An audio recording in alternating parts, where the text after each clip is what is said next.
इस बार जनता के कहने से जिला परिषद वार्ड नंबर 14 से चुनाव का आ चुका है। कृषि कानूनों को एक्चुअली ग्रामीण क्षेत्र में कृषकों को या किसी भी ग्रामीण को 95% को लोगों को ये मालूम ही नहीं है कि कानून क्या। सरकार को भी इसको जल्दी से जल्दी कैसे भी किसी भी माध्यम के द्वारा इसका निपटारा करना चाहिए। और वासियों से मेरी ये अपील है कि आप देखें, समझें, फिर अपना उम्मीदवार चुनें।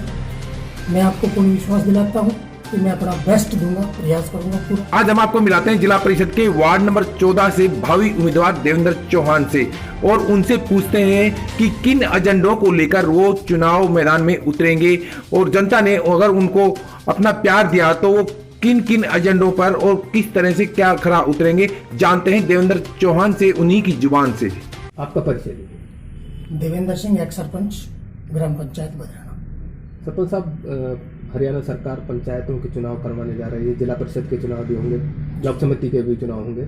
आप अपने क्षेत्र में क्या देख रहे हैं, विकास कार्य कितना हुआ है? सरकार कहती है सबका साथ सबका विकास, आप क्या मान रहे हैं, विकास हुआ है या नहीं हुआ है? विकास हुआ है सर। पंचायतों में, गाँव में जो स्थिति अब है, जैसे RTI लोगों ने लगाई हुई है, क्या मान रहे हैं कि उसमें जो गड़बड़ होती है विकास में नहीं होती है? विकास में गड़बड़ होती है, सुधार की जरूरत भी है।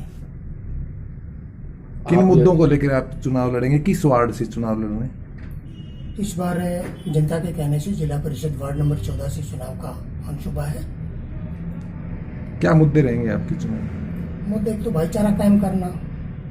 पिछले टर्नों से भाईचारा बड़ा डिस्टर्ब हो गया है। समाज के अंदर भाईचारा को पुनः कायम करना, लोगों के आपसी झगड़ों को आपसी सहयोग से मैत्रीपूर्ण संबंध स्थापित करते हुए उनको समझा करके झगड़े ना बढ़े, उनके सबके समाधान करना और विकास के कार्यों को प्रायोरिटी देना, शिक्षा, स्वास्थ्य, इन सब की तरफ पूर्ण सहयोग करना।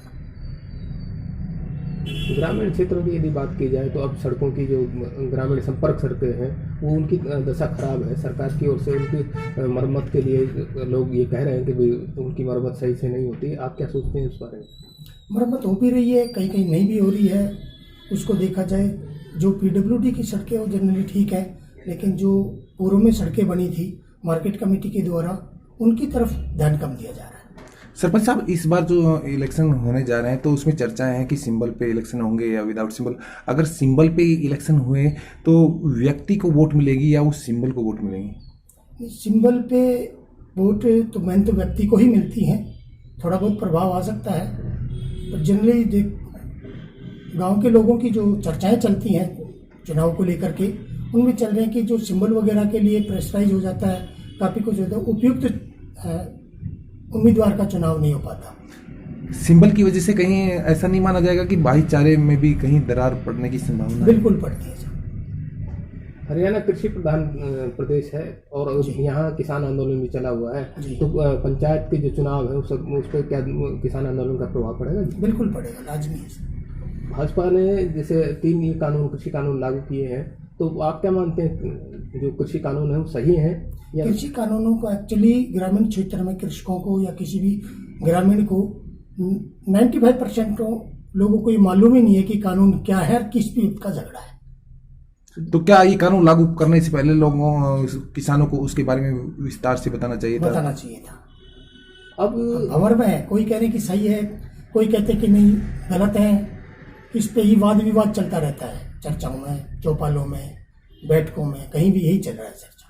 किसान आंदोलन को लेकर अब कांग्रेस और भाजपा दोनों आमने सामने है, राजनीति भी हो रही है, तो क्या जो आम जो किसान है या आदमी है उस व्यक्ति की कम रुचि दिखाई दे रही है हरियाणा में, विशेषकर किसान आंदोलन को लेकर? तो आप क्या सोचते हैं, क्यों ऐसा क्यों हो रहा है?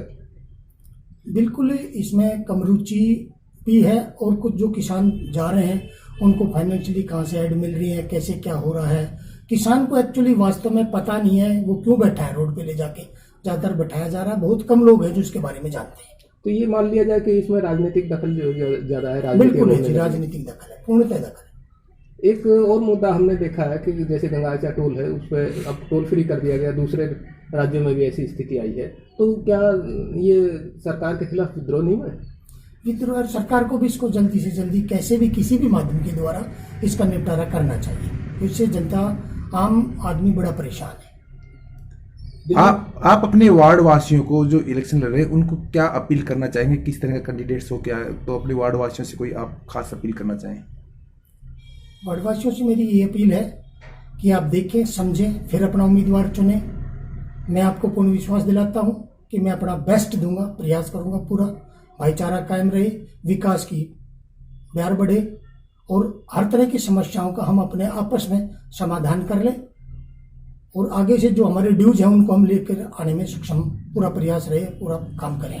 जिला परिषद के चुनाव में आप अपनी सतत दावेदारी पेश करना चाहते हैं, तो इसके पीछे आपकी जीत यदि आपको जनता मत देती है तो आपकी तरफ से जनता को क्या तोहफा मिलने वाला है?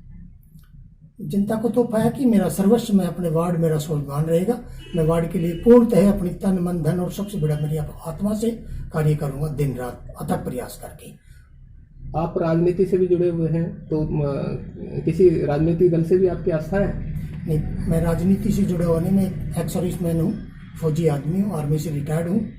पिछले टर्नओवर में मेरे गांव ने मेरे को सरपंच का उत्तरदायित्व दिया था, वो मुझे बखूबी मैंने निभाया और अभी पुणे लोग कह रहे हैं कि इस कार्य के लिए आप रहें, तो उसमें मैं लोगों की अब आशाएं हैं तो मैं उसको पूरा करने का पूरा प्रयास भी करूँगा। एक जिला परिषद की जिम्मेदारी भी होती है कि वो जो है युवाओं के बारे में भी सोचे, तो युवाओं के लिए भी कोई कल्याण के लिए उनकी योजना है आपकी? युवाओं की जो अभी सरकार ने लेटेस्ट निकाला, नेहरू युवा क्लब बनाना, गांव में युवा यूथ क्लब बनाना, वो बहुत जरूरी है क्योंकि यूथ कहीं ना कहीं मैंने महसूस किया है इंडिविजुअली कि यूथ कहीं ना कहीं रॉन्ग रूट हो रहे हैं। उनको मोटिवेशन बहुत जरूरी है, उनको मुख्य रास्ते पे लाना, उनकी दिशा और दशा दोनों को सही करना हमारा फर्ज है और उस पर हम पूरा प्रयास करेंगे कि वो सही रास्ते पाए और संस्कार और चरित्र का निर्माण युवाओं में हो ताकि राष्ट्र का अच्छा वो भावी नागरिक बन। सभी उम्मीदवार एक कार्य योजना बनाते हैं कि हम कैसे कार्य करेंगे, कैसे अपना एजेंडा तय करते हैं, तो आप क्या सोचते हैं कि कैसे किसानों के बारे में, युवाओं के बारे में, आम आदमी के विकास के बारे में, उनकी समस्याओं के निदान के बारे में आप क्या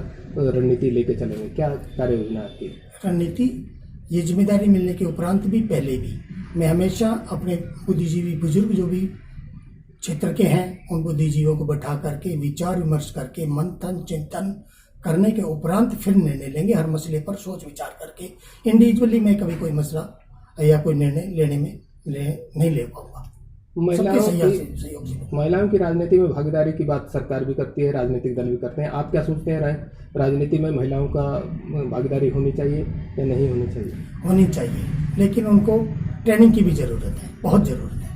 आज बहुत से गांव में मेरे साथी सरपंच रही हैं काफ़ी, लेकिन मैंने देखा कि वो सरपंच में बाकायदा 5 या 4% महिलाएं ही एक्टिव रहती हैं इस कार्यों में, अन्यथा किसी का पुत्र, पति, ससुर या परिवार से कोई सदस्य ही डील करता है। यानी उनको ट्रेनिंग की बहुत ज़रूरत है। आपसी भाईचारा निभाने के लिए, जैसे अब राजनीति की वजह से आपसी भाईचारा खराब हुआ है, तो आप गांव में ऐसी क्या रणनीति लेके चलेंगे जिससे आपसी भाईचारा मजबूत हो? आपसी भाईचारा में जितने भी ज़्यादातर विवाद है, ज़मीन को लेकर के, रास्ते को लेकर के, गलियों को लेकर के, तो उन भाईचारा में आपस में एक दूसरे का सहयोग करना छोड़ दिया। अगर भाईचारे में कोई भाइयों के बीच में विवाद हो गया, झगड़ा हो गया, तो सीधा पुलिस चौकी या पुलिस थाने की तरफ सीधा लोग कह देते जाओ रिपोर्ट दो ना। उनको रिपोर्ट दे भी दें, अब पहली बात तो उनको रोका जाए, रोक करके दोनों भाइयों को बैठाए। अगर भाईचारा बैठाए तो भाईचारे से बड़ी कोई ताकत नहीं है, उनको आराम से रोक सकते हैं और समझा सकते हैं और आधे से ज़्यादा नहीं बल्कि 80% केसों को हम सॉल्व कर सकते हैं गाँव में। धन्यवाद।